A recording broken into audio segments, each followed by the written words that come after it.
কোথাও শান্তির দেখা নেই। নরেন্দ্র মোদীরা যেদিকেই তাকায় সেদিকেই এখন সাগর শুকায়। তৃষ্ণায় পানি না পেয়ে ছটফট করে দিল্লি। নয়াদিল্লিতে নতুন সুর তুলেও আর লাভ নেই। একে একে মোদী রাজ্যের সব তাল লয় কেটে যাচ্ছে। ধুন হারিয়ে খুন হচ্ছে গদি মিডিয়া।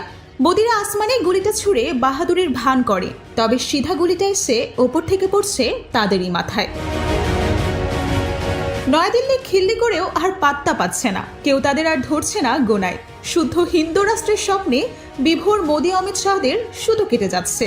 তারা কোনো মতেই বুঝতে পারছে না আসল নাটাইটা আসলে কাদের হাতে, কে খেলছে আসল খেলা। মাস্টার পরিকল্পনার পরই উড়ে গেছে বহুদূর। কল্পনার করাঘাত এখন দুঃস্বপ্ন হয়ে ফিরছে দিল্লিতে। পিয়াসে ভোগা দিল্লির পাপিয়া এখন বড্ড নিরাশ। কোথাও এখন কিচ্ছুটি নেই। হাহাকার কেবল ভর করে তাদের চোখের তারায়। হাসিনা হারানোর বেদনার ঘোর ভরসায় তারা শুনতে চাইছে চৈতি কোকিলের ডাক, কিন্তু ওয়েটিং ফর গডনাটকের মঞ্চায়নে নিরাশ তারা। গড তো আর আসে না, দিল্লির মুখও আর হাসে না। উল্টো বেরসিক সময় ভারতকে তার যোগ্য পাওনা জুৎসই করে বুঝিয়ে দিচ্ছে। একে একে তল্পিতল্পা সব কেড়ে নিচ্ছে। সাহসের সৎকার করে দিল্লি কিনছে কেবল শঙ্কা আর ভয়। বিপরীতে সার্জিক্যাল স্ট্রাইক ফিরছে দুঃস্বপ্ন হয়ে। বালাকোট মনে করাচ্ছে তাদের সামনে চরম দুঃসময়। এবার আরও এক পরাজয়ের সাক্ষী হলো ভারত। বাংলাদেশকে কাবু করতে গিয়ে উল্টো নাকানি চুবানি খেয়ে মোদীর দেশের সীমান্তরক্ষীরা। বিএসএফ বুঝতে পারছে হাড়ে হাড়ে ফুরিয়ে গেছে তাদের রাজত্ব।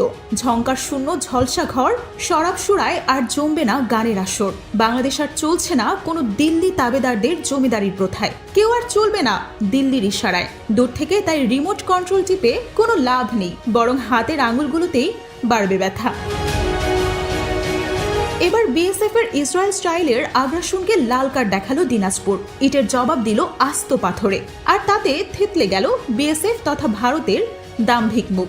দিনাজপুরের বিরলে ধর্মজৈন সীমান্তেই ঘটনার শুরু। সেখানেই হলো দারুণ শেষ। দুই বাংলাদেশি নাগরিককে ধরে নিয়ে গিয়েছিল বিএসএফ। তবে বিরলবাসী ঘটালো এক বিরল ঘটনা। কথিত পতাকা বৈঠক, বিএসএফ এর মুখ পানে চেয়ে অপেক্ষা করার পুরনো রীতি সব যেন উল্টে দিল এই দেশের জনগণ। দুই বাংলাদেশের বদলে তারাও ধরে নিয়ে আসলো দুই ভারতীয়কে। এরপর শুরু হলো কাটাকুটি খেলা, যে খেলায় আসল গোলটা দিল বিজিবি।